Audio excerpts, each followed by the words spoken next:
Hi guys, మా ఊరు పక్కన ఒక మామిడి తోటలోని మామిడి చెట్టుకి తేనె పట్టు పట్టింది. మాకెప్పుడు తేనె పట్టు నుంచి తేనె తీసే ఎక్స్పీరియన్స్ లేదు. కాకపోతే ఆతృతతో అందరం బయలుదేరాము.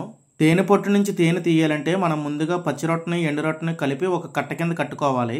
పచ్చి రొట్ట మనకి కనిపించే విధంగా పైన ఉంటుంది. ఎండిపోయిన రొట్ట అంతా లోపల పెడతాము. అప్పుడు దాన్ని వెలిగిస్తే మంట వస్తుంది. ఎండిపోయిన రొట్ట బాగా కాలడం వల్ల పచ్చి రొట్ట కూడా ముట్టుకొని బాగా పొగ వస్తుంది. ఎక్కడైతే తేనె పట్టు ఉందో తేనె పట్టు దగ్గర ఈ విధంగా పొగ పెట్టాలి. అలా అని సగం సగం పొగ పెట్టామంటే మనకు దోవలు తీర్చేస్తే 4 ఈగలు కుట్టాయంటే ఇంకా మనం హాస్పిటల్ పాలు అవ్వాల్సిందే.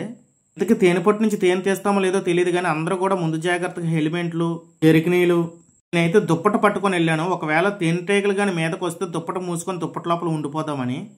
ఇంతమంది పోటుగోళం వెళ్ళాం కానీ తేనె పట్టు నుంచి తేనె తీసి ఎక్స్పీరియన్స్ ఒక్కడికి కూడా లేదు. ఇంతకీ ఈ ప్రయాణం సక్సెస్ అవుతుందో ఫెయిల్ అవుతుందో మీరు చివరి వరకు చూస్తే కానీ తెలియదు. చెట్టు కింద నుంచి పొగ బాగా పెట్టడం వల్ల తేనెటీగలు చూడండి ఈ విధంగా ఎగిరి పారిపోతున్నాయి. ఈ తేనెటీగలు ఎక్కడ కొడతాయన్న భయంతో నేను దుప్పట మూసేసుకొని సరిగ్గా వీడియో తీయలేకపోతున్నాను. ఈ వీడియోలో కనిపిస్తున్న పొడవటి కర్ర ఉంది కదా, కర్రకి చివరిన ఒక కత్తి కట్టు ఉంటుంది. ఆ కత్తి సాయంతో తేనె పట్టుని ఈ విధంగా కట్ చేస్తున్నాము. తేనె పట్టు సగం ముక్క అయితే విరిగి కిందన పడింది.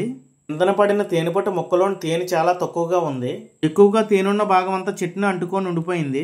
తేనె ఎక్కువగా ఉన్న తేనె పట్టు ముక్కని లాగుదామని చాలా ట్రై చేస్తున్నారు. కాకపోతే తేనె అంతా కిందన కారిపోతుంది. ఎట్టకేలకు చిన్న ముక్క అయితే కిందన పడింది. ఇది తేనె చాలా తక్కువగా ఉన్న తేనె పట్టు ముక్క. పైన చూడండి ఈగలు కూడా ఏ విధంగా ఉన్నాయో. వీళ్ళకి ఎలిమెంట్లు జరికినీలు ఉండడం వల్ల తేనెటీగల వీళ్ళని తరమట్లేదు. నేను తేనె ఎక్కువగా ఉన్న ముక్కను బకెట్లో వేసుకొని పరిగెడుతున్నాను. విశ్వ ప్రయత్నాలు చేసి ఏదో విధంగా ఈ తేనె పొట్టునైతే తీసాము. వీడియో మీకు నచ్చినట్లయితే please like and share, subscribe.